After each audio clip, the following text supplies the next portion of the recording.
This coming Thursday?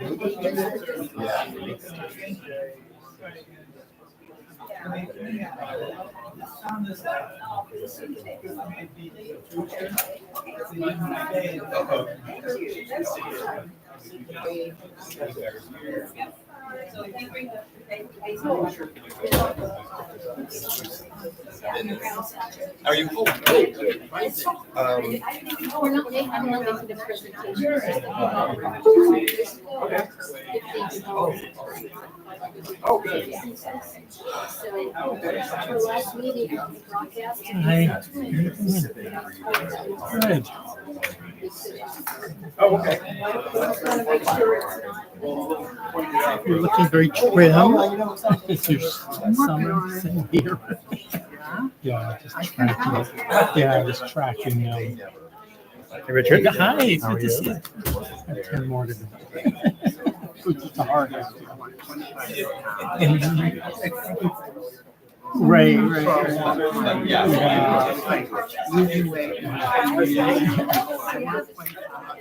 Right. Right. As easily as the beginning, you know. Oh, I'm not, but yeah. Test 1 2 3. Test 1 2 3. now it's like, Why? I was just gonna look. Oh, yeah, right. No, that's- Sorry. Thank you. I was not watching where I was going. Oh, that's okay. Can I just get him a cookie and Oh, coffee yeah. and I'll They're working on the AC. By mistake, they turned on the AC in the, I guess, the fire department, their training center. How are you doing? How are you? Good. Are you going to do a demonstration I can, yeah. where you put it up on the screen? Yeah, I could do that. I think yeah. that would be good because then you could show the banner and then you could go to the next page and Yeah. then you just click and then I tried it. The only thing I want to know is I tried to put in Oh, yeah. District 1 on other. Oh, you'd have to type it into maybe I'll add that. You would have to just type that in. Oh, so we're taking questions from any district. Well, I don't see why not Yeah, let me just add those districts then. because, Yeah. you know, I might want to add a question. Yeah, that's true. Because I'm going to be there. Right. I'll add that right now. Okay, but yeah, it'd be great. Then I'll just So when make you're a segue to you. okay, so we'll both go up and Yeah, and then I'll do Yeah. just a couple of Yeah. seconds. I got, look, here it is. okay. Won't take long. And then I'll just say, and Richard will tell you, will show you Yeah. how to submit your Where to question. find that? Okay, Okay, sounds good. great. I How got have you been? Surviving the good. heat? Oh, trying to. Oh my gosh, but just I housebound. I took my spot thermometer out on the patio yesterday because my dog insisted she wanted to go out. Yeah. I put it out to 153 degrees. Oh my And my word. spa, the temperature in my spa with no heater on is 100. Oh. It's almost not even worth going in there. No, so Or it is cool. It's cooler in there, I guess. yeah, it is. 100 versus 124. Right. Yeah. It would feel pretty good. Okay, I'll let you do that. Okay. And we're on the agenda items. Sure. Okay. We'll Okay. just keep. We'll keep.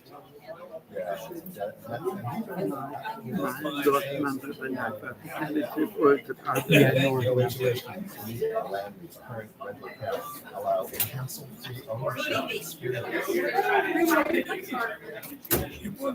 I didn't bring it to you.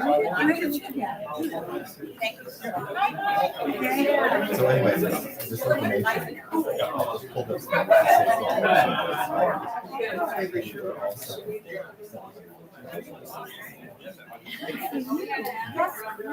Except for the fact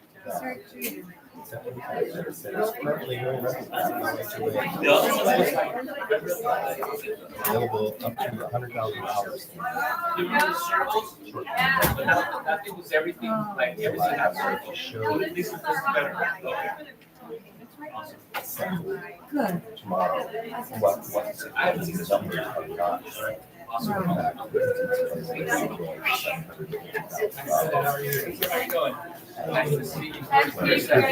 Nobody.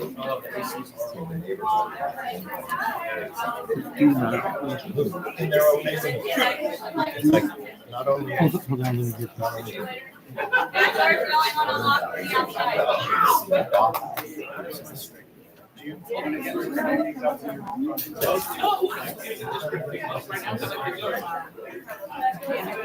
So, and I also.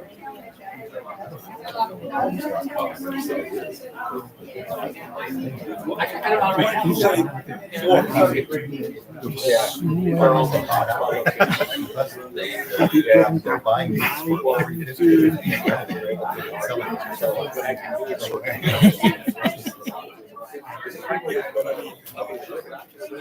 Oh, we could, if the AC doesn't come on, at least bring in some fans.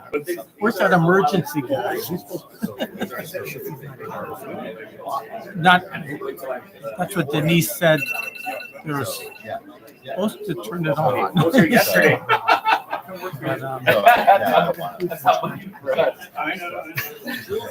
Hi, how you doing? Hi. Here's our hotspot for Operation Rear View Mirror. Here you go, sir. So. For right now, Hello. let's give you this. So How you doing? because I need to check on, I need to check on something here. Yes, so you would have to, his assistant, Teresa Sweeney. Teresa, email her or call her and you can make an appointment with her. Thank you. Absolutely. I'm gonna move over to where I hope the area. Congratulations.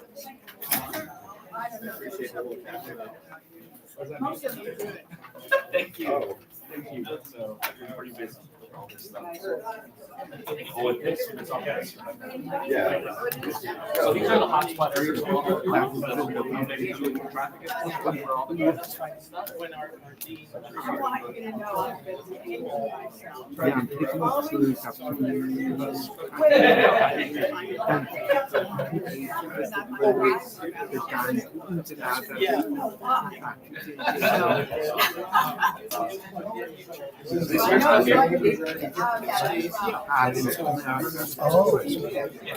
No, not speed traps. Those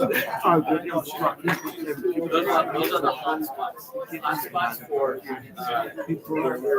focusing on traffic enforcement. There you go. Now just take it off.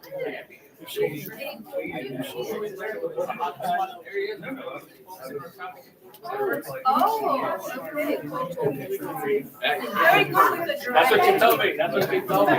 She told me you did really good. Oh, it's actually.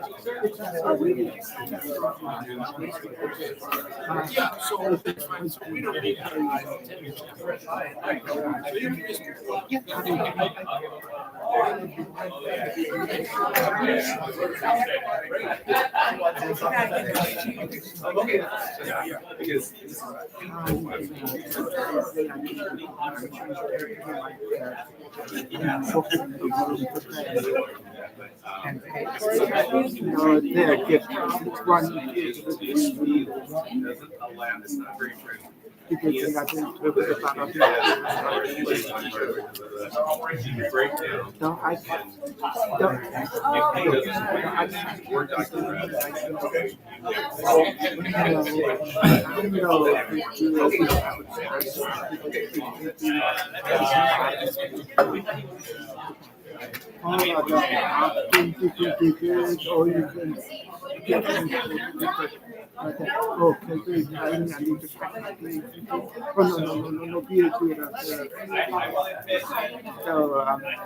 so I have to contact information from these residents when they leave.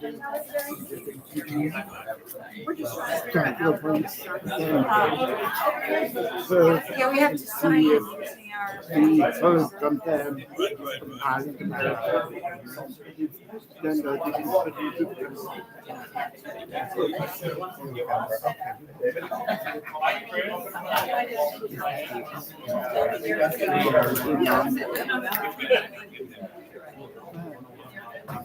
I think I might be over just screwed around. They have contract with somewhere. I can tell you're.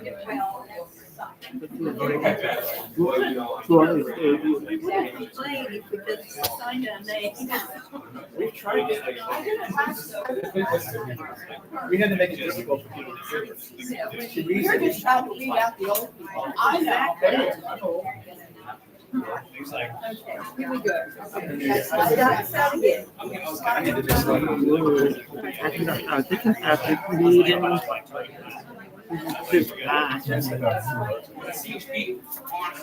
I did willing to pay my but it would be Well, you're drinking coffee. I'm trying to pay away. I'll get you some water.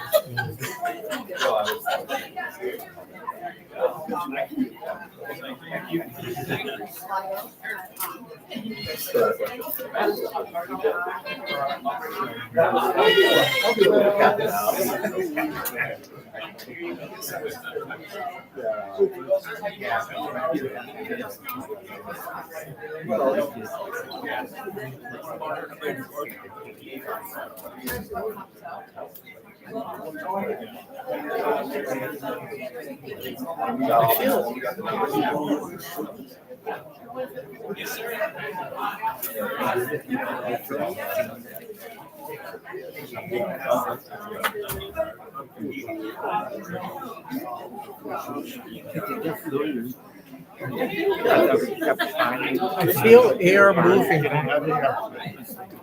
Well,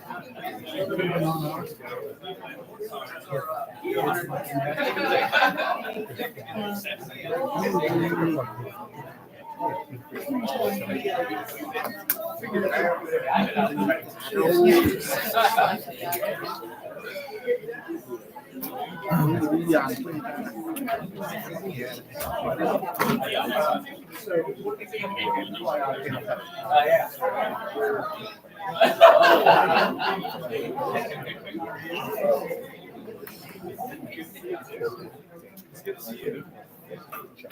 That was the last. We got some coffee.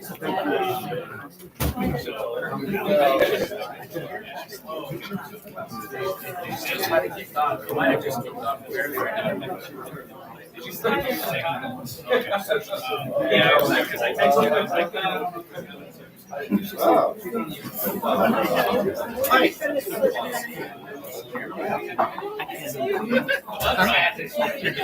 oh, yeah.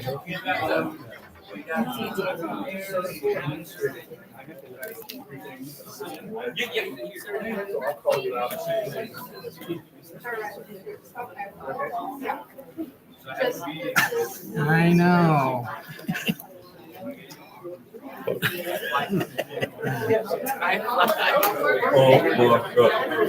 Oh my gosh. Really? Will they continue? No. Yeah, it's just kicked on. I can feel it in the back. Just two AC guys at my house when I left. Oh, really? Oh, great. Yeah. So it seems to be a problem. Two AC guys at my house just working on. It's under warranty, but it's working, but it's not working. Boy, it's just one room, master bedroom. It takes too long. Cool down.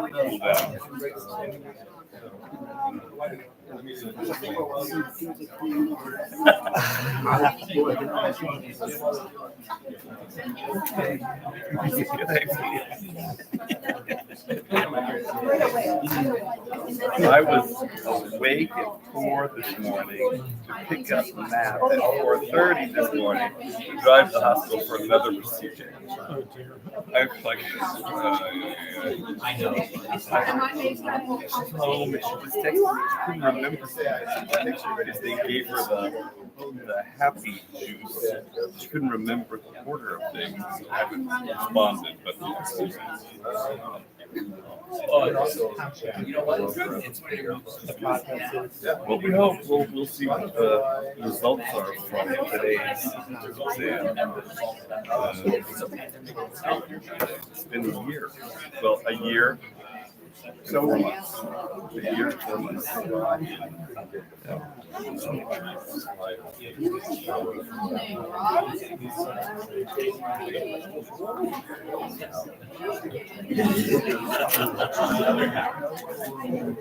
Oh, okay.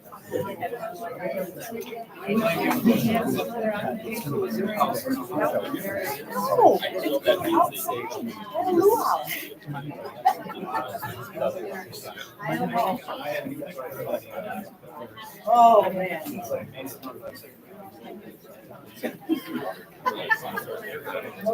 My mother. Hey, did you give your card? Your new card? Scrappy. Did you get my pun about getting the lid? All right, good.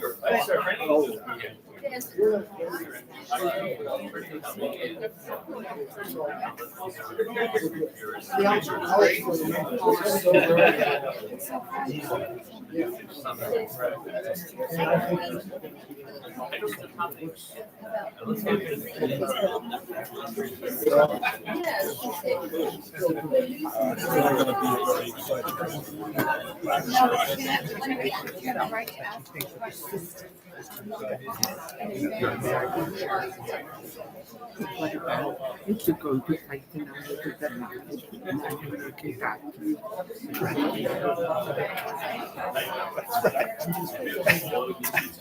You look like you're doing well.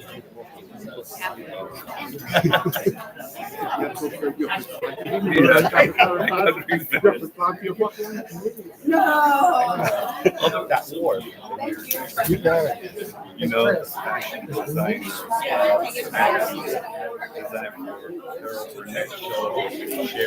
Saw him be real behind me, and he was laughing. He talked about your sisters. I said to Matt, Matt, she said, I don't know anything. Yeah. I said, I know nothing. You know, Right. you can neither confirm nor deny that Bob Mackey is going. I don't know. Well, let me tell you, he's here.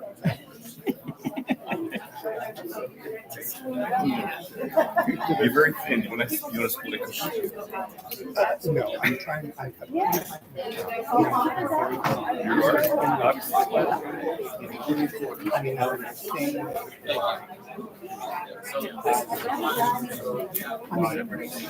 I'll just, you know, and then I'll just. That interview, I hate it. My pay grade at the time.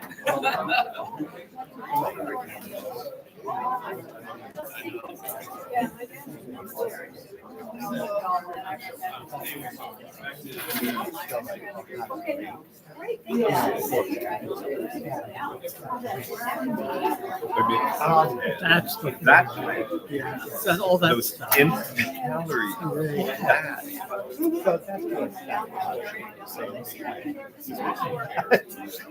It's really hard to say. You look great.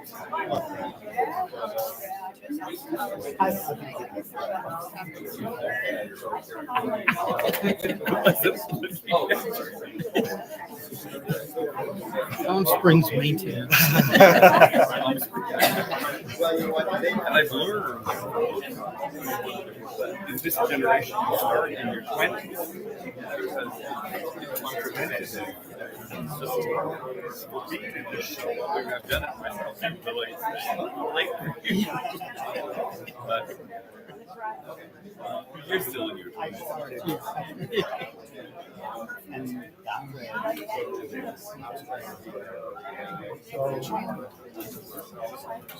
Hello? Oh, it works. It works. Let me get started so we can get out of here before we melt. Anyway, thank you for coming on this hot July day. I would like to call the meeting to order. Our secretary will write that down. Okie doke. It should be a really interesting meeting. We don't have many of our council leadership here because the city council's meeting tonight. They had to move their meeting. Wanted us to move ours, and I'm like, nope. So I have a report. I'll be doing a lot of reading from the phone because I have notes from the mayor and other people. So you'll just have to listen to me talk a lot. Pardon me? I haven't, thank you. I haven't got there yet.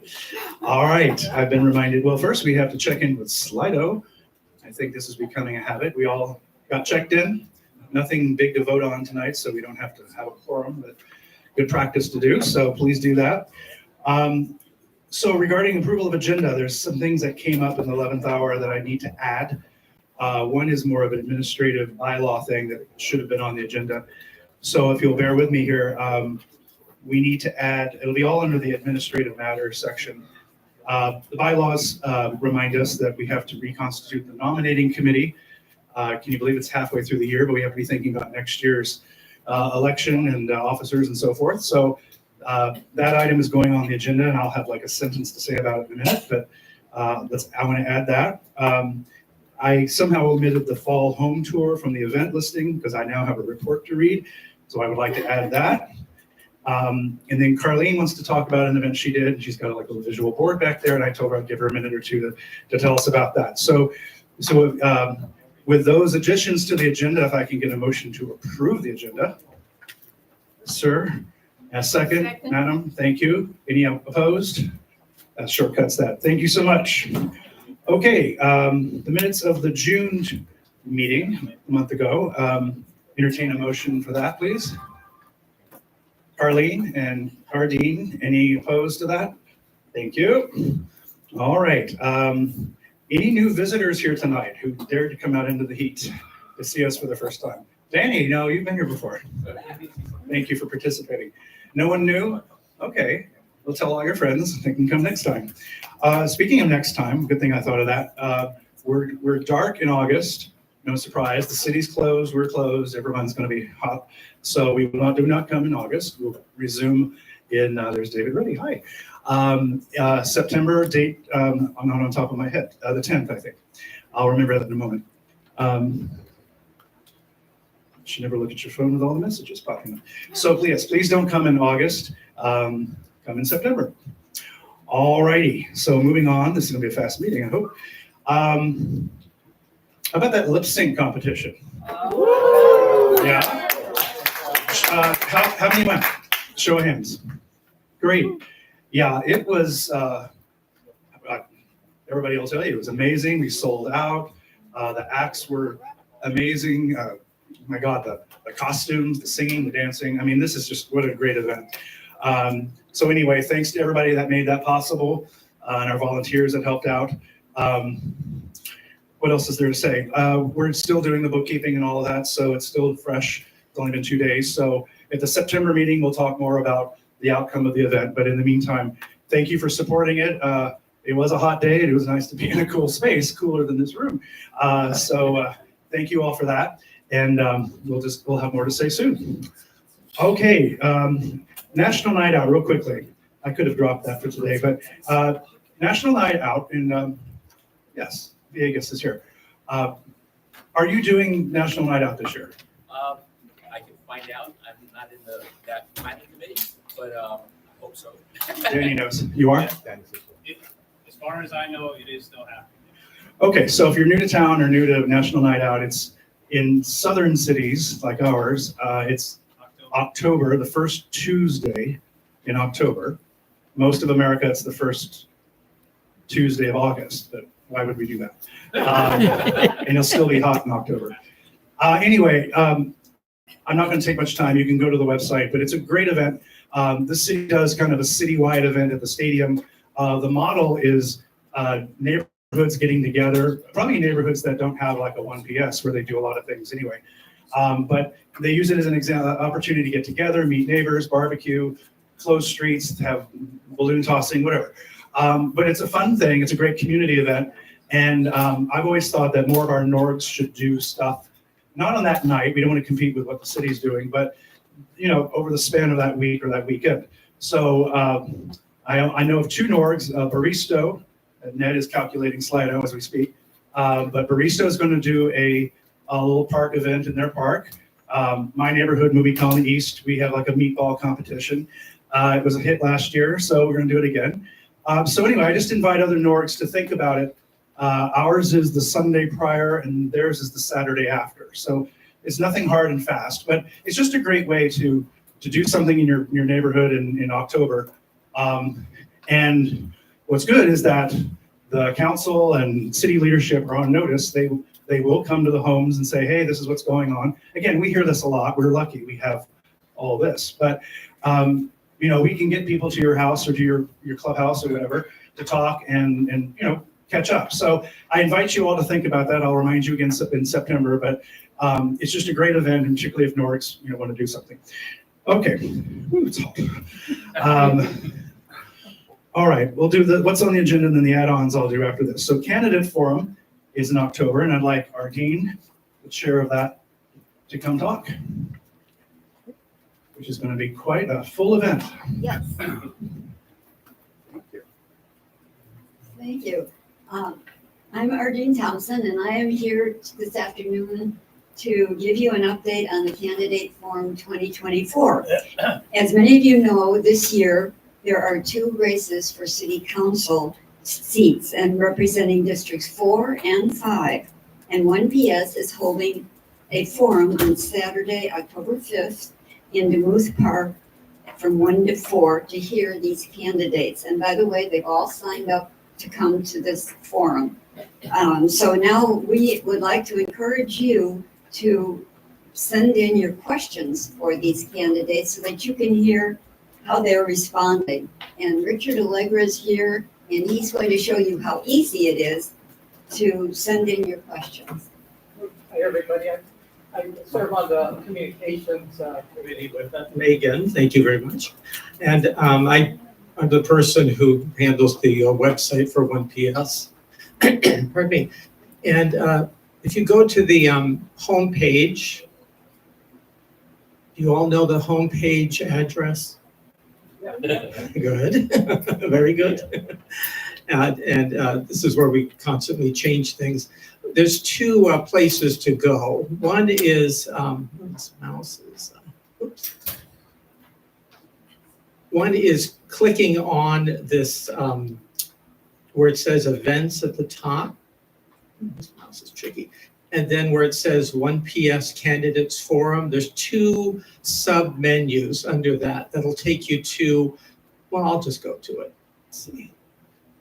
This is kind of the main page that talks about the candidates forums that we've had in the past.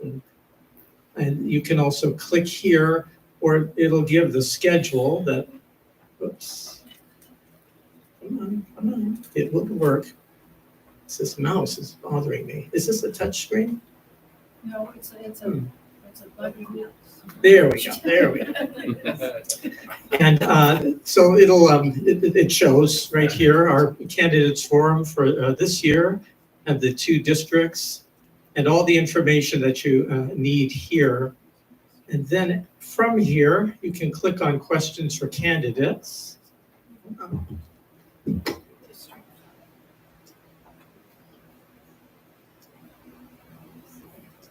There we go. And it's just a contact form that has some of the different fields in it. You can click and indicate your district. And in the comment box here, it's a long comment form. You can make suggestions for questions.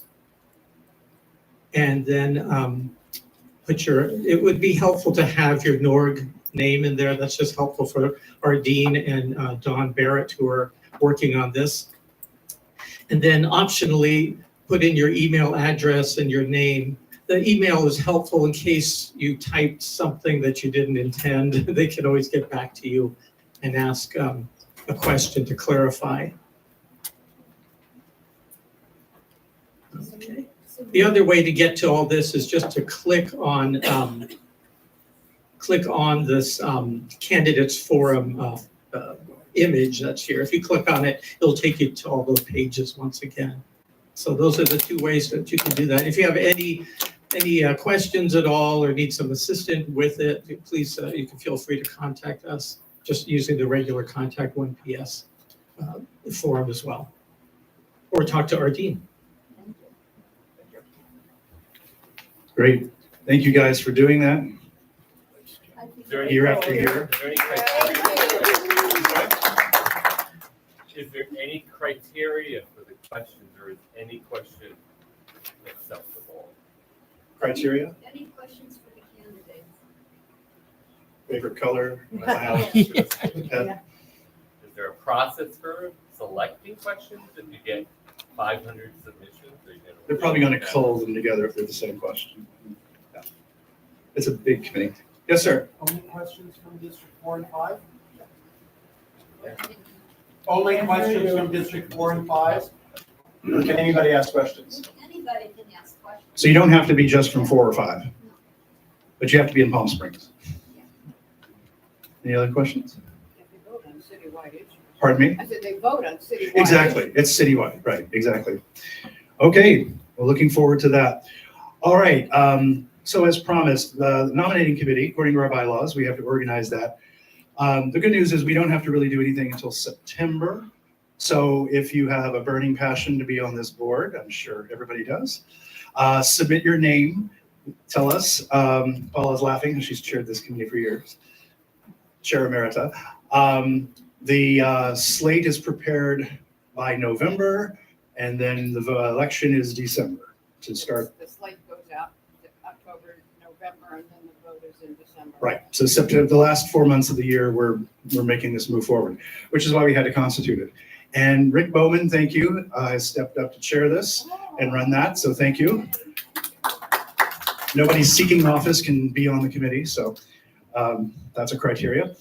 All right, so thank you for that, and the secretary will record that we did that. The bylaws said so. Okay, now I have to read the home tour update. Would not have printed this out in advance. I want to say that I want to thank Tim Scheffler for chairing it this year. Oh dear, I hope I have the right email. So Modernism Week Fall Preview is October 24 to 27. This is not the email. Bear with me. We have about 5 homes. I'm going from memory here. Old Las Palmas, Vista Las Palmas, and I'm forgetting the third neighborhood. Forgive me, Tim, you're not here, but I just came through the other day.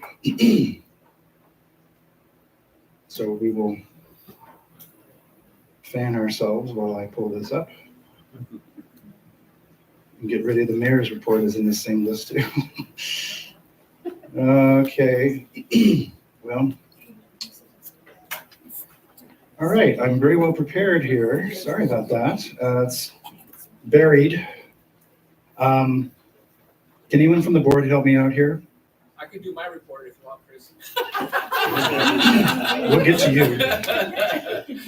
It's not coming readily. It was just handed to me recently, so I apologize. Well, at worst case, Denise will put it in the newsletter. And that's not the worst case because the newsletter speaks better than we do. Let me try one more time by his name. Sorry. This is not the way to do it.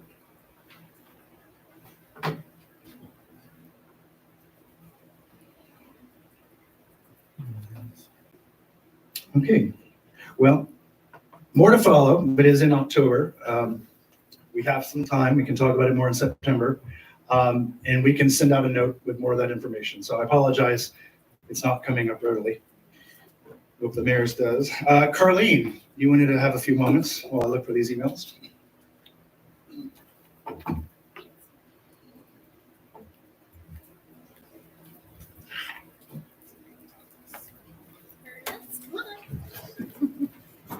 It took two of us.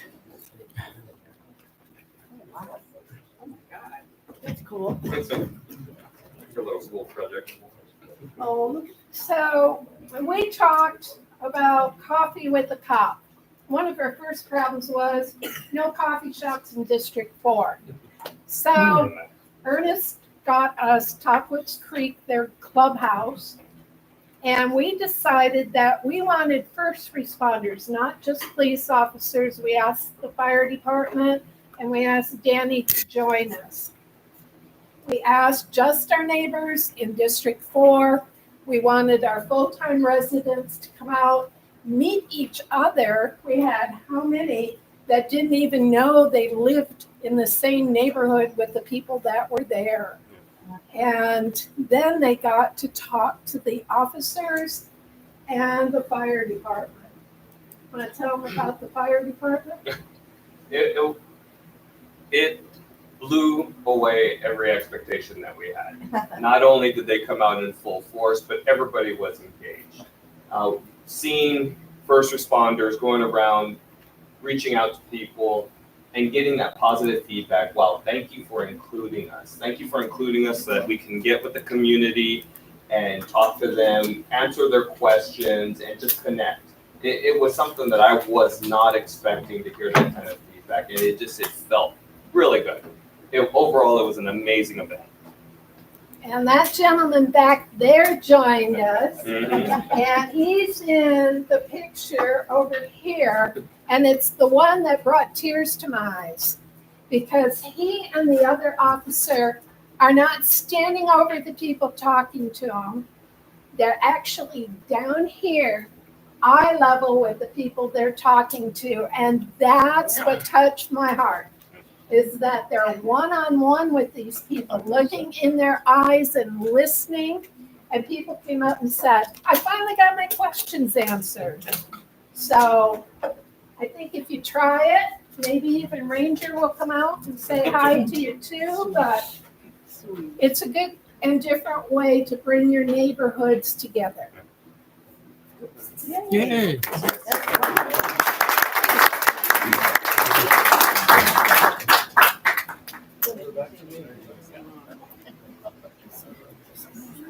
I'm here.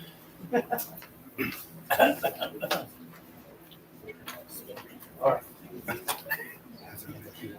What's that? Blame it on the heat and other major birthdays.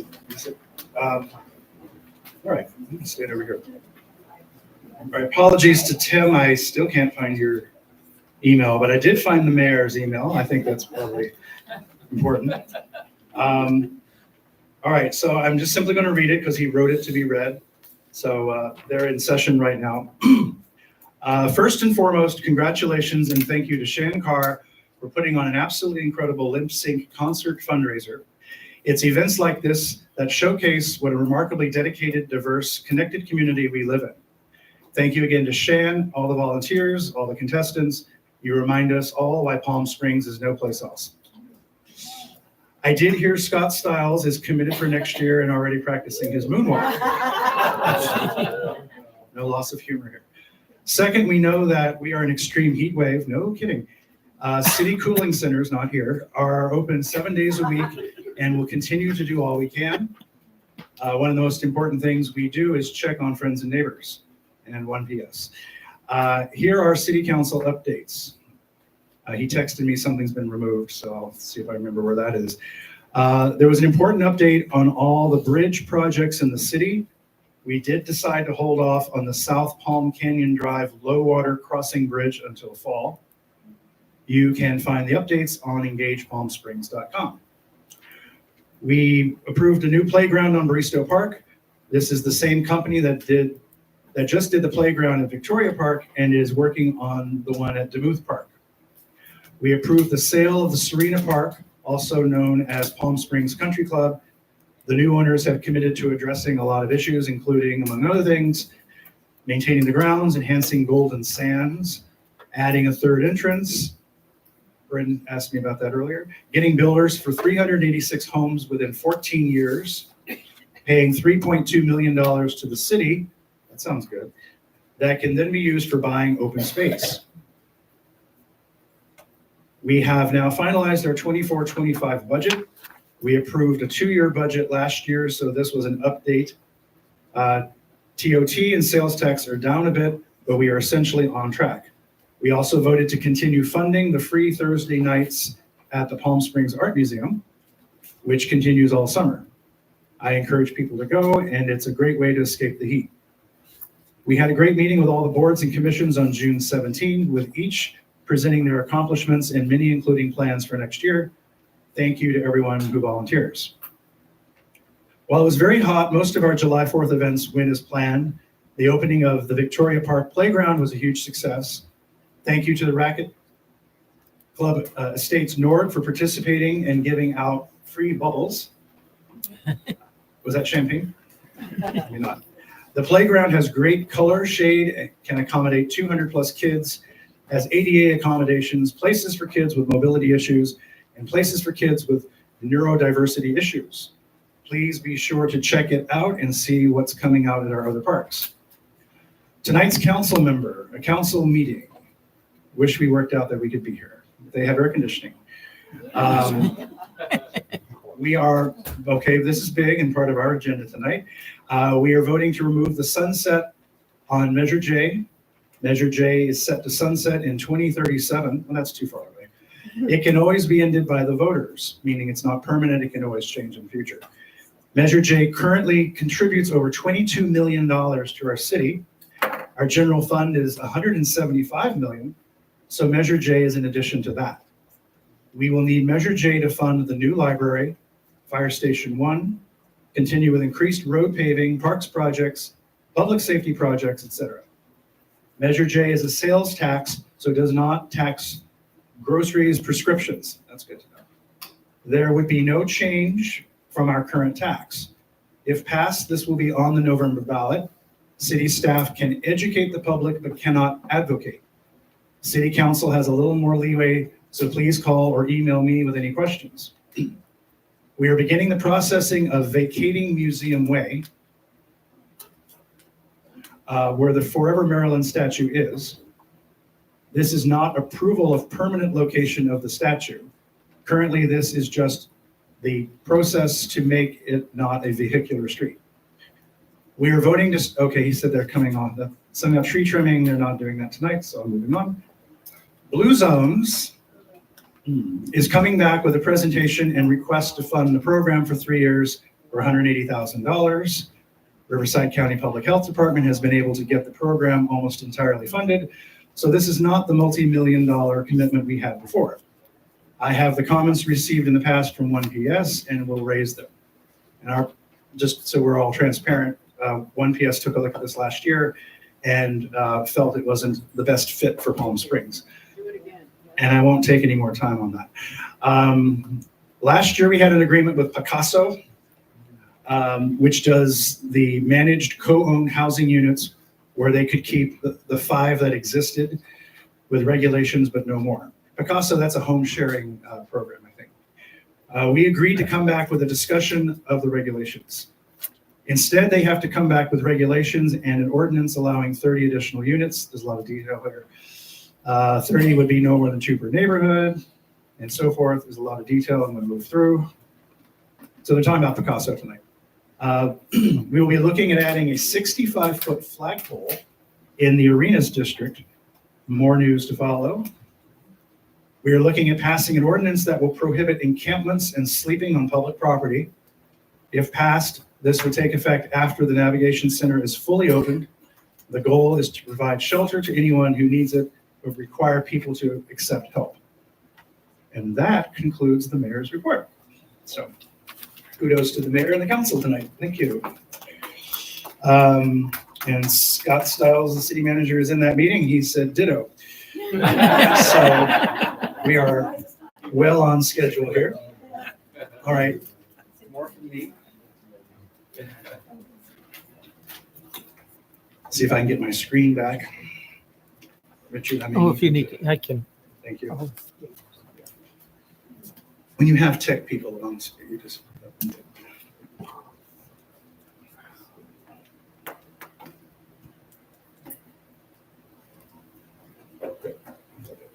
Thank you.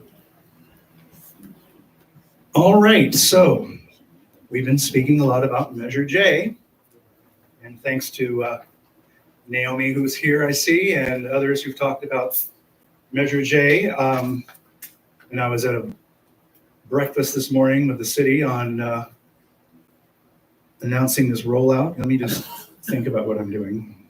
I can't talk and think. Oh, that's not it. Oh dear. That's Slido. That's not Slido. It's there on the, Oh, thank you. on the desktop. Yes, I see. Let's blame it on the heat. It's very slow tonight. There we go. So, as many of you who've been here before heard, that Measure J is looking for ideas for projects, and we're appreciative that they came to 1PS and said, "Hey, neighborhoods, what are your ideas?" And so it made sense that since there's 52 neighborhoods here, maybe we coalesce these ideas and work together rather than having a lot of one-off programs. So tonight, we wanted to brainstorm. I can talk with one hand and talk with this microphone that's dying. And so the timeline for this is tight. Nothing about formatting here. So August, we're dark, as we know. So whatever projects we talk about tonight and look forward at, we're going to need volunteers to start doing research and thinking about, what things are going to cost, what are all the arms and legs that go to this project. Be thinking ahead of that during our dark time, and then maybe doing some research. At the September board meeting, the board will take a look at what's come back to us. That means August, we're doing a lot of running around, even though we're not meeting. And we'll take the list and cull it down to the strongest projects. On the 10th, we'll bring it to this meeting for the membership to vote on what we've come up with. And then we have until the 30th to get the applications done. Naomi, did I get that all right? Thank you. So yeah, it's a little summer school, but I think we can do it. And it's great that we have the opportunity to do it. Just a little bit of criteria. It's a good opportunity for NORDS to collaborate on identical projects. I don't know if it's where I'm standing or the microphone. So already I've heard of some ideas in different neighborhoods, and it's like, oh great, if we all work together, maybe we can coalesce those ideas. So that's partly why we want to get this on the paper. Optimistically, these are projects that NORDS can assist with, not say, hey city, go do this thing. It's like, hey, how can we as a community help do some research? And like I said, suss out the project, the costs and so forth. So it's a good way for us to get involved. And I think the numbers are accurate. Per each project is up to 500,000, and then the total kitty, if you will, is about 6 million. And she's nodding her head, so that's good. Okay, so the board met last week, and just to kind of get the juices flowing, we thought of a few ideas, and this is not the presentation, it's more of like, hey, what about? And then we'll take some notes and see whatever else you all think is important to consider. So we're hearing a lot about neighborhoods that either have blade signs they want replaced because the sun has ruined them, or they don't have blade signs at all. Or in some cases, like this picture, well, that's Tockwitz. It's nice when I picked a picture that's Palm Springs. And major intersections, which is kind of a missing thing. Some of our intersections have them and some don't. So when you're at this might be Tockwitz and Sunrise possibly. And I just threw Movie Colony on there because I can.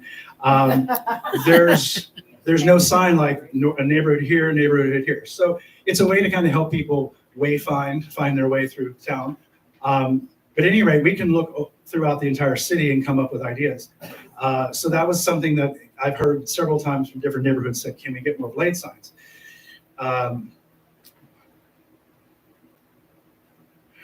I did not realize that when the city does street repair, pavement through Measure J or otherwise, that sidewalks are not always included in that. This picture is not necessarily from Palm Springs, but it could be. And so sidewalk improvements, and Cynthia brought this up to us, that there are a lot of neighborhoods that just have woefully inadequate sidewalks. Even for able-bodied people in those, in wheelchair or whatever, it's dangerous. So that's something to consider, especially since Measure J does do a lot of work in paving our streets. Free little library. This is fun. A lot of NORGs do this on their own. I went to a opening ceremony. It was very, very fancy. Twin Palms had this amazing display and blue ribbon cutting and all that. It was quite fair. But a lot of neighborhoods don't necessarily have, and if you don't know what it is, it's something similar to this, where you take a book you've read or whatever and you just leave it there, and then someone comes along and go, oh, I haven't read that, and then you take it. It's kind of a free lending library type of thing. Anyway, they're popping up all over, and so an idea, probably more on the more affordable side of these projects, could be that every NORG has one. So that's something to think about. I'll give Kate Castle, who's not here tonight, credit for this. She keeps bringing this up, and it's a really valid point. I suppose one of our reckless drivers, once upon a time, careened over the median as you come out of Cat City and into Palm Springs, and took out a sign that looked just like this. And sadly, it's gone and never to come back. So we don't really have a nice glamorous sign as you come into Palm Springs. There's the state sign that says, the city of Palm Springs, whatever, next to a check cashing business. Anyway, it's not the most attractive entry into Palm Springs. But anyway, these aren't necessarily inexpensive, and so it could be a project to fund. And then last but definitely not least, something near and dear to my heart of late, and this would involve the police department and government, but there are cities that have the speed signs that say you are driving at this speed, and not only do you have that as a warning, there are cameras that will capture your license plate and send you that notice and so forth. Like I said, I have a personal interest in this of late, but and there are limitations to what can and can't be done, but it's something to think about. If there's a way to help support that effort, I think that would be great. And I know the lieutenant's going to talk about some of the areas in town that might need this more than others. And also, I didn't put it in here. I could have attached it. The city has a drone. I think it costs $30,000, which when I went to Amazon, I couldn't find one that expensive. But I'm sure this is a super duper police department drone. But anyway, there's a drone flying around, and they are, and I don't steal his report because he has a good report today. They're observing and catching people who are, doing bad things and running red lights. So I don't know if that's something 1PS wants to participate in, or maybe the city can, or the police department. But this affects our neighborhoods, and it's it's helpful to have ways to slow down poor driving. So with all that said, I don't know if I can. I'll just write this down. Wanted this to be kind of an open forum of ideas, and if you'll bear with me to try and write it all down while you're talking, and I hope it's not a silent session here, but I hope this stimulated some thinking about, there's a lot that we can do for the neighborhoods, and maybe things we never thought we could do, and we don't know if these will be viable, but what other ideas are there that really we should be thinking about? Projects you think that would be good for the neighborhoods and that maybe you'd want to help support? Air conditioning for this room is an idea. I see all the fans. So anybody, Ernest, I'm going to point to you. Someone's got to start. I like a lot of these ideas already, and things that are going to most impact the city. I mean, that's kind of what I'm looking at. As much as I would love a sign right by my neighborhood, I kind of like the camera idea, sidewalk repair, things that most people will benefit from. Anything new? Anything new? Not at the moment. David. Given the heat wave we're in, how about, I thought through this, but Speak louder. shading, landscaping, planting trees, things that would help. So he's saying landscaping and other shade structures because, yeah, Shade structure. Good term. I drive by bus stops that I choose not to take, and I just don't know how people do it. I don't know how people take a bus in this town, waiting for it. Okay, that's a good idea. I wrote that down. Shade structures. Yes, ma'am. And knowing the environmental impact of these extended heat waves and numbers of days of high temperatures, we're getting an elongated effect of vector mosquitoes. And I would really like to know if, when we, as a city, commission people to come and clean our streets, sweep them with the gutters, could we have knowledge of when they're coming? Yes. People could make a better effort. I just happened to be in my kitchen this morning, and I got the utility vehicles off the road because they were going behind my street. I knew they'd be back. I got everything off, and I got it clean. But it would require me more and more water to move it along, and then it would only move it as far as my next 2 neighbors that are out of town. So we really need, if we're hiring people to do this job, we really need to know when they're coming. I've tried to nail them down. They like to say I'm hit and miss. So don't even try. And I'm going, really? So it sounds like more communication about street cleaning Yeah. days. I'm sure a lot of people would like that. Yeah, because our trash day is pretty fixed, but street cleaning, Absolutely. I don't know. when Why do that they get is. away with it? I don't understand that. Okay. Well, I'll write that down. We'll figure out how, that could work. Carlene? Some cities have the sign that say that there's either snow removal or street cleaning, and they will tell you what day or what week it is. So even if there was signage, so I'd know when I pulled up there that they're coming to tow my car, because it says you will be towed when that equipment comes through. Yeah, no, That's a good point. They bypass us. They 'Cause make a wide swath. Yeah, those of us that have lived in big Cars. cities, you know, there is a street cleaning day and don't park during 2 to 4 and all They that. don't So, do it okay. in Palm Springs. Something to think about, sure. Yeah, Rick? In Central Palm Springs, in section 14, is the Methodist Church. Can you speak up? I'm sorry. Section 14, corner of Sunrise and Vallejo is the Methodist Church. And in that facility, they were feeding the unhoused and people that need nourishment. And that program is just morphed into a nonprofit, so it's not directly affiliated with the church, it's separate. And I know for a fact that it's centrally located. There are 7 wards that butt up against that particular section. And that is a program that is worthy of attention.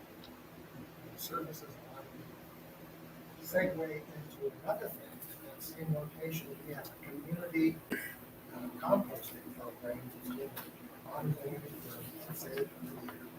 And that is morphed into, we have a lot between 10 and 12 volunteers that show up on Wednesdays. In addition to putting the recycling scraps and whatnot in green buckets, this is an opportunity to build community and fellowship where you're out there doing composting and doing gardens too. So it's kind of moving into the garden. I'll repeat this for everybody. So the first idea was the Methodist Church on Alejo at Sunrise has a food program for the unhoused. And I know our neighborhood butts up against it, and there's other neighborhoods that do too. And the program has grown significantly. So he's saying that's an idea of how to support something.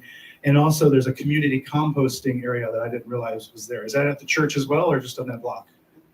At the facility as well. It's there, okay. So like community gardening, composting, not in July, right? Okay, good, thank you. You know, everybody that brings up an idea is chairing it, so keep raising your hands. And again, I'm thinking about the Bond Shopping Center, and it's great that it's there, but how do you get to it? There are no sidewalks when you cross only on one side of the street. The people that live to the west of that have no way to walk. You have to cross 111 at least 3 times to get to a sidewalk that continues, and then you're at that big one there with Gene Autry, which is really unsafe to get there. So looking where grocery stores are that people would use, how are they going to walk, use their bicycles? And where I'm at, it's a senior community, so. That's a good idea. So talking about having people who will walk to get groceries, having a safe passage on sidewalks that many of these streets do not have. All right, good. Lori and then Deb. This may seem trivial, but I've noticed beautiful artwork on the utility boxes on certain street corners and so forth. And it would be delightful to have that happen on every utility box within the city, be painted artistically like that. And it could give some incentive to artists who always need money. And, it would just beautify our city even more. Our Arts Commission started that, and I don't know where it went, but yeah, a lot of the big power boxes on corners now are painted and they look really nice, like the park benches too. Yeah, I don't know if that was a short-term program, but Dan? In reference to the bonds, this is hot off the press. I was just reading this minute that the bonds, that bonds and the Albertsons up on Sunrise and Chino are being sold as part of the merger with Kroger. Yes. Now the Albertsons, I was just reading. I didn't finish the article yet. It sounds like CNS Wholesale may be buying them, but there is no word on what's going for. I haven't seen any word on what's going on with the bonds. Well, that's news. The Albertsons, of course, adds to the problem of the food desert. Right, and on a whole nother topic, the food desert in the desert, where we're losing or not having enough grocery stores. So this may become a task force separate to all this we might want to look into. That's too bad. Now I know because Walgreens and or Rite Aid are consolidating. Everybody's consolidating, so is the population. So, all right, good. Anything else? I saw a few more hands. Yeah, Richard. Just to tag on to Carlene, I know it's an ongoing discussion, but additional pedestrian crossings like mid-blocks, that kind of thing. What do you think in particular?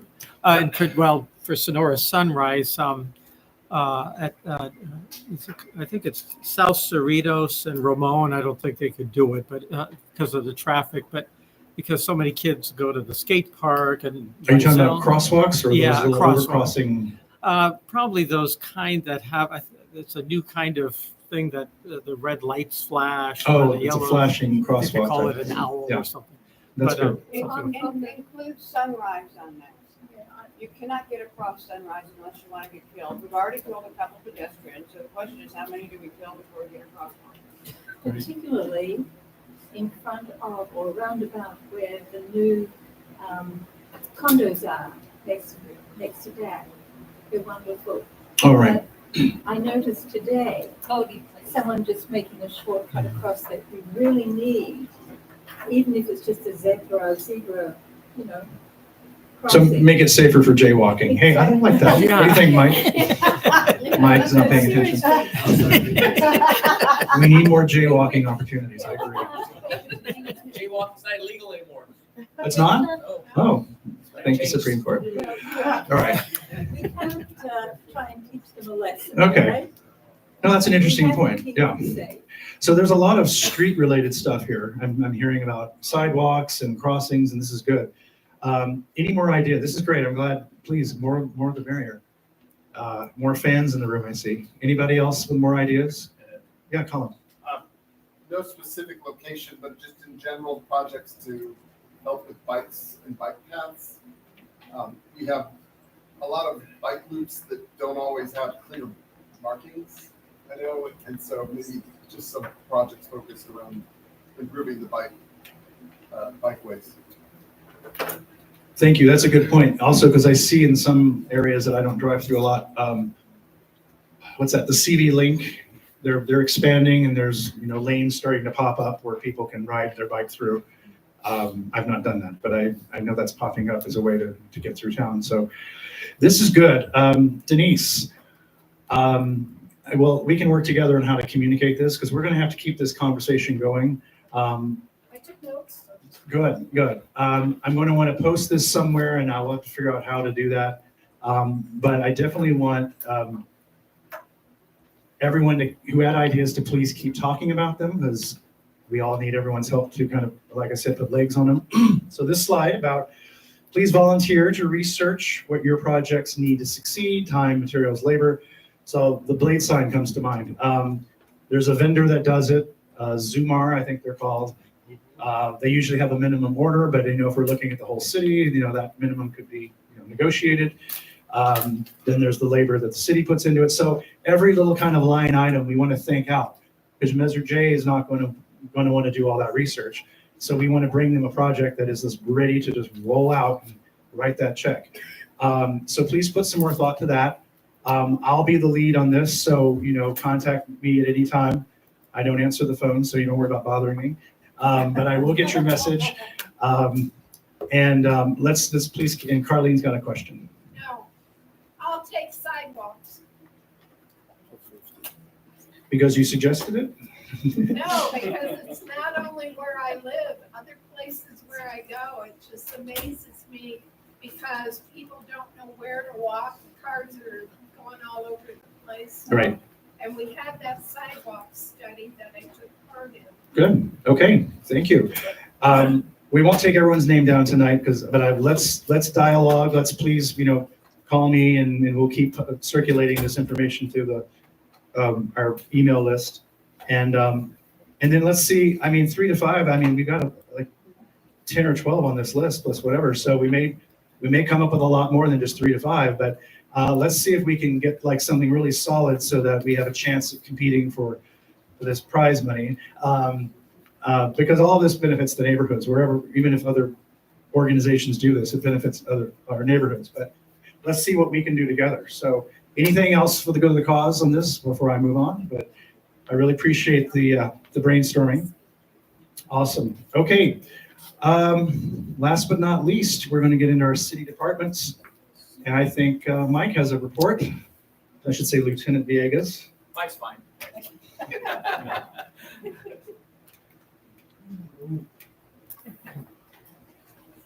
He has some things to hand out. Oh, you already handed it out. I handed them out already. Great. Thanks, Chris.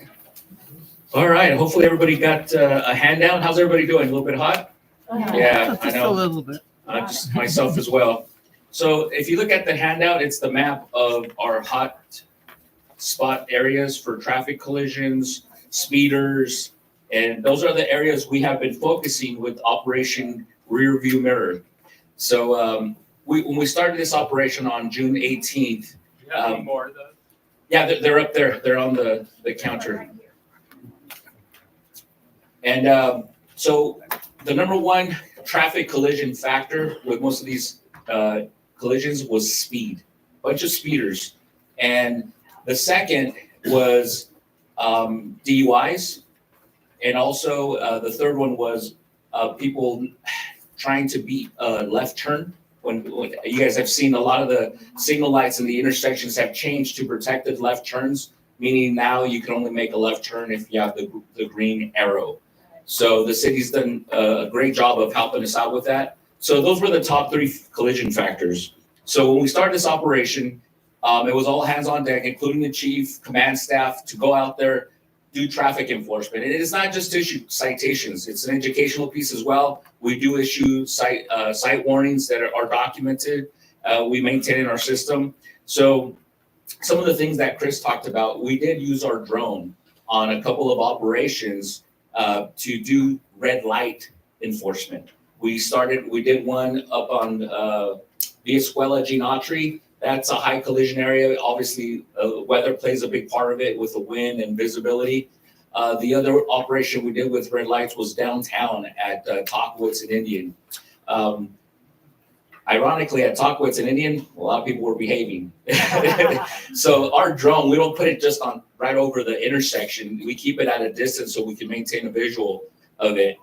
So we didn't get any citations for people running red lights there. We did, though, get about 50 citations for either speeders, mechanical issues with vehicles, tinted windows, stuff like that.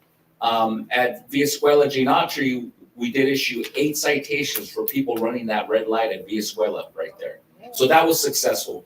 But besides that, let me give you the stats that what we've done in the last few weeks. Let's take, so since June 18th, how many traffic stops do you guys think we've conducted? 261? Way higher, way higher. A little bit higher. 850. Higher than 1,000.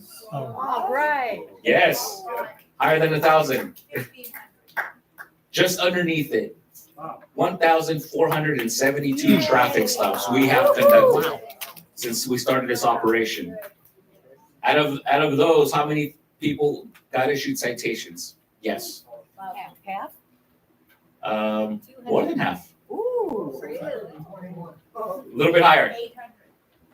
877 traffic citations we have issued for various offenses. So right now, unfortunately, I'm not able to get you guys specific data on the types of violations.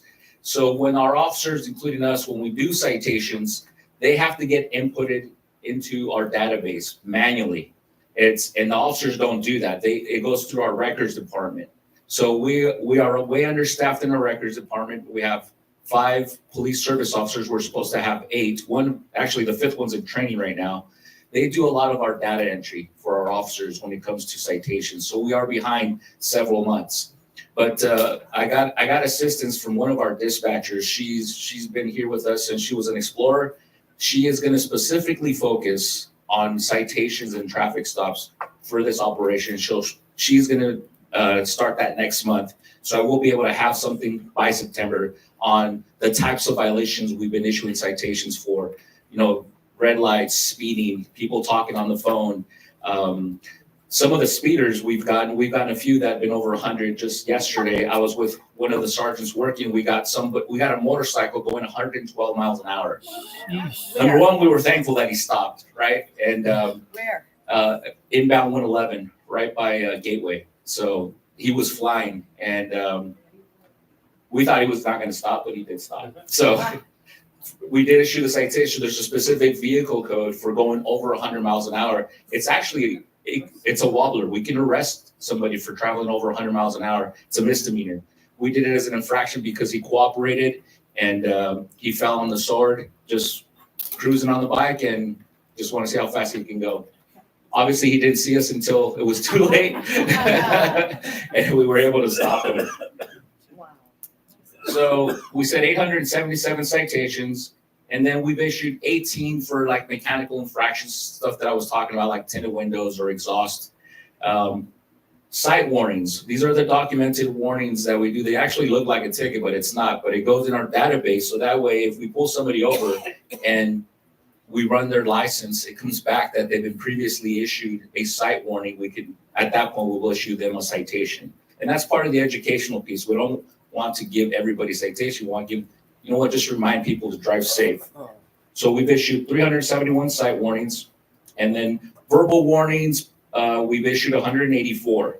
So that's the total stats for the last few weeks we've been doing Operation Rear View Mirror. It's been very successful. And we have noticed a reduction in traffic collisions just in these last few weeks. When people, and that's huge because we have all our officers out there. And as soon as you see a police unit, right, that is a deterrent in itself. So that's been huge. So we're going to continue to do this, maybe not as, because it does cost a lot of money, costs a lot of overtime. So we are doing it during our shifts. So we will continue, especially during when we have conferences or festivities and stuff like that, when it draws a lot of people into town. Most of the collisions that have been occurring is people here in the valley. So that's what I wanted to report. I also wanted to report one thing. What was it? I think a week ago or so, we had a triple homicide. I don't know if you guys were watching the news. So what I can share with that, those types of crimes don't typically happen in our city.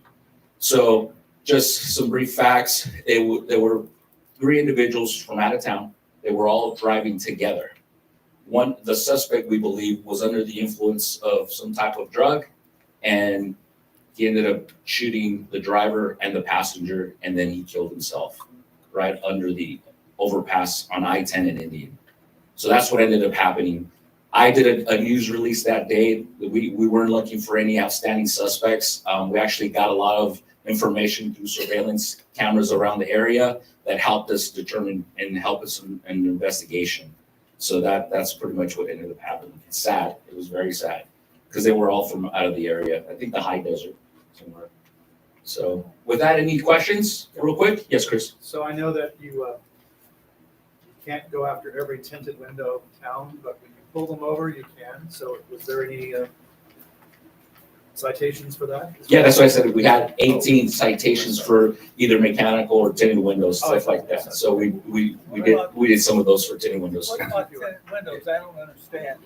I mean, a lot of people have tinted windows. Are they illegal? Yes. On the front two windows of your vehicle, even on your windshield, when some people get like tint to prevent some of the sun, it's illegal on those three front windows. You can have tinted windows on the rear windshield and the back passenger windows, but not on the front, the driver's front or front passenger. Aren't there gradations of blackout? What's that? Aren't there gradations of blackout? Could you address that? The tinting. Oh, how dark it is? The opacity. No, you're not. So again, it's because car dealerships sell you cars with tinted windows. It's not illegal to sell tint, okay? It's illegal to have it in your cars. But something like that, we typically are not looking to either pull somebody over or give them a citation. That's why the citations for tinted window. Now, there's been instances where the tint, you can't even see inside. Right. Those are the instances where it presents an officer safety issue for us. Yep. Those are the instances where their officers do issue citations, and it's a fix-it ticket when it comes down to, they have to remove the tint, and then they have to pay a small fine for that. But come to a four-way stop and the lights are flashing. That's happening a lot this summer. Yeah. And you're like, I don't know, are you going? Am I going? Yeah, you can't. It's, No. no, it's really a problem. Yes, sir. Question, with the operation you indicated of 877 citations, is it self-funded based on those citations? No, so that is a misnomer. We don't get any money from those issuing citations. We do not get no money from that. Well, no, we should, but no, so we don't get any revenue out of those citations. I don't know where that started, but it's a rumor. If there's any fee that comes back to the city, but not to the police department, and I don't know what that number is. So I've heard people say, even when we give them a ticket, you know, you give me a ticket so you guys can pay for your salary and stuff, and that's not the truth. So, yes. Mike, I see that you have a spot at Crosley or Gulf, Ramon? whatever it is, and Ramon. Mm-hmm. My question is, farther south, Crosley and Dinah Shore. Dinah Shore, yes. That when they put that signal in, it's still a blind situation. You're coming up, and if you cannot see because of the dip, you cannot see the car that's coming around. And I've personally seen 3 accidents. Is that not an area that is okay? It used to be, and that was when I was the traffic sergeant back then, and we actually changed that signal to be a protected left turn. But the stuff that you're talking about, that would have to go through the engineering department. I didn't receive complaints about that, but if that is a legitimate concern, you could bring it up to the engineering department. Just a couple more questions. This gentleman, you had one already. Any information on property theft? What's that? Any information stats on property thefts in the city? Are they steady? Are they going up, down? I did not bring that, David, but I can bring it back in September when I can reach out to our crime analyst to give us an up-to-date on how we're doing on property crimes. But if you guys are aware, property crimes throughout the state of California have been up, right? The consequences are very minimal for non-violent offenders, property crimes. They're in and out of jail before we've even got the case sent to the DA's office. But honestly, the criminal offenders that commit non-violent crimes, they know this because they're getting tickets. They're getting tickets, and most of the issues that we're having are with our commercial businesses. I mean, we have suspects that go in there and they go ahead and just steal something because they know, yeah, those are more of the issues that we're having with some of the commercial businesses, the bigger ones. But as far as residential, I'll have to talk to our crime analyst to get get you some numbers on that. One more. Two more, all right. Carlene. I'm going to say that the funeral people are back, so would you explain to people how they can't handle, they can't walk out in the middle of traffic? Because everyone is saying, oh yeah, they can do that. But they're the ones standing on the corner collecting because the baby has. Oh, the panhandlers. Yeah. That's not allowed. That is not allowed. Again, if you guys see that, please call our non-emergency dispatch line. We will have officers go out there. Me, the bigger concern is the traffic safety issue that it presents when they're in the center median and stuff. But yeah, anytime we have that, I know they were at Gene Autry, Ramon a lot, Vista Chino, Gene Autry. I don't know what other parts you've seen of that. Sunrise. Please call us so we can have officers respond to deal with that. Does everyone have My Palm Springs app? Because I can't tell you how many times I take pictures and say, Perfect. Yes. Good way to report. Yes, ma'am. Could you, Deb, is this your department where you could address alarm owners and what's going on in the summer when, you know, you have an alarm and now you have to, correct me if I'm wrong, you have to have a permit for the year? A permit? For a residential alarm, when the police are called or whatnot. So the responsibility of the police department when we deal with false alarms, if you guys are aware, those of you that have been here for several years, when you have 3 false alarms, you guys will receive a bill for using up the resources of the city and us responding as a police department. Is that what you're asking about, or? Yeah, the whole process of, you have to have a yearly permit, you have to, what are you including in that, how much? I don't know all the details of the permit or what it's, I just know that our responsibility is that we work with the third-party company that does the billing. One of our records, police service officers actually oversees that. She's constantly having to send the bills out or work vice versa with the residents. I mean, sometimes we're able to, what's it called? Rescind the fine, just depending on circumstances, stuff like that. Especially if they've been victims of a crime before. All right, folks, it's very hot in here now, so moving on. Nice seeing everybody. Enjoy the rest of your summer, and we'll see you guys back in September. Thank you, Danny's standing up, and I don't see the fire department, so we're gonna. I'm in. You're it? Okay. The only thing the fire department wants to talk about is heat safety. Well, there you go. Right? I mean, the mayor's email stole all my thunder. Right? I mean, it's hot. We've had our record high of 124. Was everybody here for that? Yeah. It's hot. It's miserable. It's going to stay that way until October. So don't hike in the heat. It's not smart. When you leave your house, take water with you everywhere. Right? It's hot. Don't try to limit your activities in the middle of the day unless you have to be outside. Don't. Enjoy the air conditioning that you're paying for. I met with some other city departments on the 5th to make sure that we have a cooling center open 7 days a week. So those are we're gonna post those, right, Denise? So Demuth is gonna be open on Sundays. I think everything else is open Monday through Saturday anyways. So we have cooling shelters 7 days a week, no overnight cooling shelters. However, if there's a power outage and we have to stand up an emergency shelter, city staff, we've already walked through that process. We can't pick a location because it depends on where the outage is and how big it is, how long Edison's gonna take to get the power back on. So that would be hours-long conversation that I don't wanna have in the heat. But city staff has had those conversations, so just, if you're worried about what to do when the heat turns on, the air turns off, we're working on it. That's all I have. Hurry up, we had that problem yesterday, so people were sick. Electricity did not come back on the 8:30 last night. Where was that at? Desert Island State. So a lot of that is Edison not informing the residents, Edison not informing the city.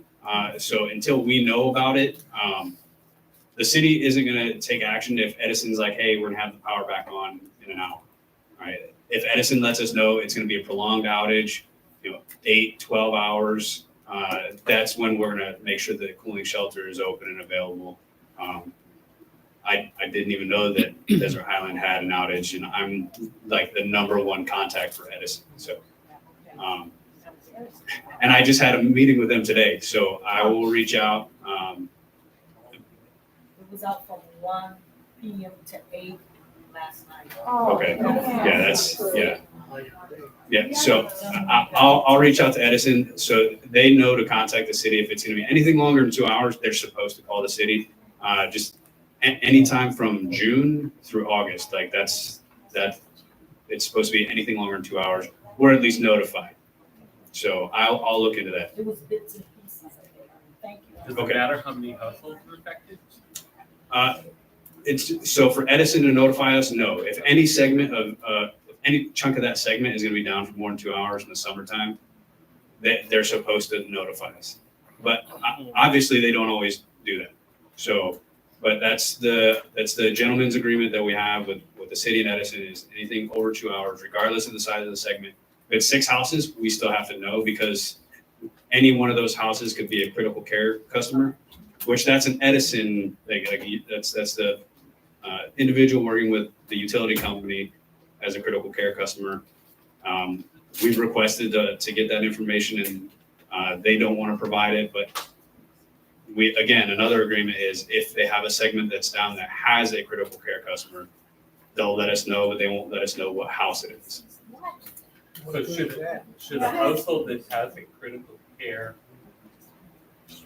person, because I have notified SCE that have somebody in the household that has medical equipment that requires power. Mm-hmm. So if they're not notifying you, would it be prudent for the household to notify you? So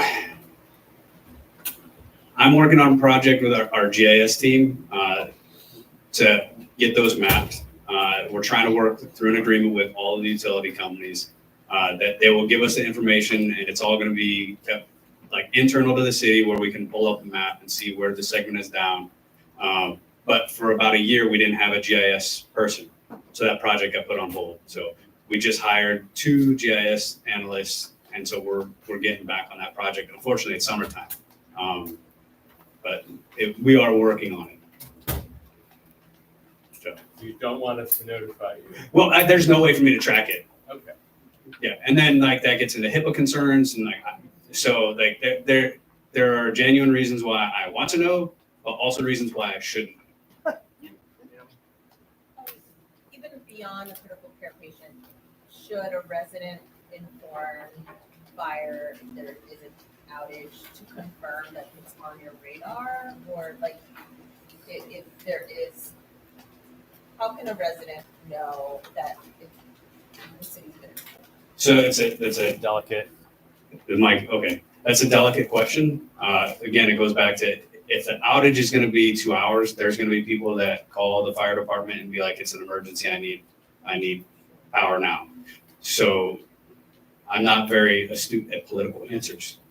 So I would say if it's a prolonged outage, call the non-emergency line and but if it's a prolonged outage, the city should know. The city should be working with the utility company because really that's Edison's responsibility to come out. If you're a critical care customer, it's Edison's responsibility to make sure that they provide a power source to you. So they're supposed to come and bring a generator to make sure that you have power. They don't always work well with the city. Russ. Trying to get a hold of Edison is Impossible. Yes. I've tried for something almost short of 3 days, and the only way I got through it is I called the emergency. It made it sound like an emergency until I got the right person. That's terrible. So that topic was actually brought up last summer at the Power Talk. Did we get a better number, Denise? Yeah, we have a number. I think I've given it out before, but I'll send it out again. So we'll make sure that is edit.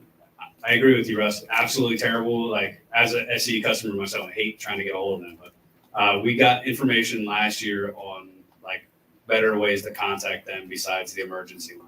It's the same thing as PD and fire. Don't call 911 unless it's an actual emergency. Even though you're talking to the same dispatchers, call the non-emergency line so that way they can, stack things appropriately. But I'll work with Denise to make sure that information gets back out. Any other questions? Stay cool. It's gonna be hot. I know it's gonna be hot all summer. It's a byproduct of the desert. Thank you. Thank you. Thank you. Telling us what you're doing and all the local fires. I really Thanks. appreciate you. I'll pass it on to Ron. Sustainability, are you here, LP? I didn't. Okay, great. Well, he's coming up. I did find more information on the home tour. I think I had it right. It's Saturday, October 26th from 9 to 3. Why it's important now to know about it is August 1st, tickets go on sale. They're $100 this year, at least 5 homes. And I think if you're a docent, there's like a deal or free or something. So that's something to look forward to if you want to volunteer. Hold on. Say that again? Yeah, they go on sale August 1st. Denise, is that going to be, I'm sorry, do we know where, is that going to be on our website or Engage? You go on the Modernism website, and we'll put a link to that, put it on Engage, and I'll send it out in a newsletter. So it'll be on the Modernism website, Engage, probably our own website, it'll be everywhere. Yeah, October 26th, 9 to 3. And it's a really successful event. And yeah, there's that. So here you are. Okay, so for sustainability, we will be hosting a resource fair at the Mizell Center on Friday, July 12th, which is this Friday actually, from 4 to 7. There are flyers in the back if you would like some. We're gonna have Palm Springs Disposal, Sunline, Desert Community will be held, Edison, and then the City of Palm Springs will also be having housing and development services there. So they'll talk to you guys about any resources that they have, rebates or discounts. So please attend if you'd like. There will be food and an induction demo as well. Thank you. Before we go to Denise, Sochi from Desert Water had something to tell us. And we'll add you to the list. Sorry you've not been on here. You disappeared for a while and we took you off. No, that's okay. Hello, everyone. I just wanted to let you know that our annual water quality report is out. All water agencies across the state are required to put these together for their customers. It was due July 1st. We put it on our website in June. So if you want to see it, go to our website, dwa.org/WQR for water quality report. I have a few on hand if anyone wants one of these. But that's it. Just wanted to let you know it's out there in case you want to know what's in your water, see the results of the thousands of water quality tests we do every year. So that's it. Thank you, everyone. Denise, you're last before the public. And we missed you as Dolly Parton this year, lip sync. You'll have to do that again. Yeah, I don't know about that. Yeah. One of the people that performed got my, can I say, boobs from last year. So he wore them much better than I did in my performance. So anyway, I just want to say really quickly, thanks. It's been a great half year already. 1PS has done a lot of great stuff. We had a lot of engagement with everybody. We've hosted a picnic, Red Cross training with Racket Club West and Danny. The City of Palm Springs 1PS night at the Palm Springs Power Game was super hot. But Scott got that pitch across and was throwing out the first pitch. And the lip sync competition, which was awesome. And the City Hall staff won, which is great. Stephanie George and Brandy Broadhurst and LP McCloy was on the team. It was awesome. So hopefully we'll get another team together next year to win. But just thank you, everybody. Have a good summer off and text me or call or email me. Yeah, stay cool. Thank you. We'll communicate about the Measure J project, so please don't go away for 2 months and then come back. Let's keep talking about that. Any public comments? Anybody from the public want to say a few words? Chris, not public, but I just added information to the 1PS homepage about the Measure J to give you some feedback. So our website will have more info. So yeah, as always, go to the website for everything. That's the best advice. All right, with that, I'll entertain a motion to adjourn the heat. Arlene. goodbye. Have a nice August. So we'll see you after Labor Day. Can you believe it? Labor Day.